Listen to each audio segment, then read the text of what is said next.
चंपारण सत्याग्रह क्या था और ये क्यों हुआ, आइए जानते हैं। जब बिहार और बंगाल के किसानों पे बहुत ज़्यादा जुल्म होने लगा, तब राजकुमार शुक्ला ने ये बात जाके लखनऊ अधिवेशन में महात्मा गांधी से कही। याद रखने वाली बात यह है कि 1915 में ही महात्मा गांधी दक्षिण अफ्रीका से वापस लौटे थे और वे भी भारत भ्रमण कर रहे थे, इसलिए वे अभी बिहार नहीं आए। लेकिन राजकुमार शुक्ला की निरंतर कोशिशों के बाद महात्मा गांधी 1917 ईस्वी में बिहार पहुंचे और जब उन्होंने ये हालात देखा और किसानों की हालात को समझा, तब उन्हें लगा कि वाकई में यहाँ पर लोगों के साथ जुल्म हो रहा है, लोगों पे अत्याचार किया जा रहा है। आइए जानते हैं कि क्या था आखिर वो अत्याचार। सबसे पहले यहाँ के किसानों पे बहुत ज़्यादा कर यानी टैक्स लगाया जाता था। उसके बाद सबसे बड़ा जो विषय था वो 3 कट्ठिया प्रणाली था, यानी कि आपको 1 बीघा खेत में 3 कट्ठा पे नील की खेती करनी आवश्यक थी। 1 बीघा में 20 कट्ठे जमीन होते हैं, यानी कि 20 कट्ठे जमीन में से 3 कट्ठा आपको नील की खेती अवश्य रूप से करनी है। आसान भाषा में कहा जाए तो 20 भाग जमीन में से 3 भाग जमीन पर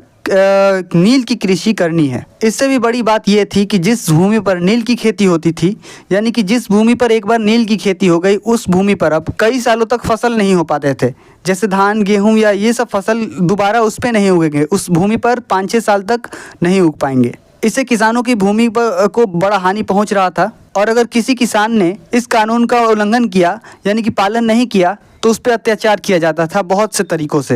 इन्हीं सब को देखने के बाद गांधी जी ने सत्याग्रह का मार्ग अपनाया। इस दौरान गांधी जी पे अंग्रेजों द्वारा मुकदमा भी किया गया, लेकिन वो डटे रहे और आखिरकार अंग्रेजों को झुकना पड़ा और ये कानून वापस लिया उन्होंने, यानी कि 3 कट्ठिया प्रणाली को खत्म कर दिया गया। अब बिहार के किसान मुक्त थे। इसी घटना को चंपारण सत्याग्रह कहा जाता है। क्वेश्चन आ सकता है कि भारत में गांधी जी का पहला सत्याग्रह कौन था, तो ये चंपारण होगा। चंपारण बिहार में है। वैसे भारत में पहला जन आंदोलन गांधी जी का असहयोग आंदोलन को माना जाता है, लेकिन सिर्फ आंदोलन पूछे तो आप अगर ऑप्शन में चंपारण हो तो आप चंपारण को टिक कर सकते हैं। आप जानते हैं मेरी वीडियो लंबी नहीं होती, मैं थोड़े से समय में पूरी जानकारी देने की कोशिश करता हूँ, इसलिए आज के लिए इतना ही रहने देते हैं। अगर आपको एग्जाम्स में लिखना है तो आप इस तरीके से लिख सकते हैं।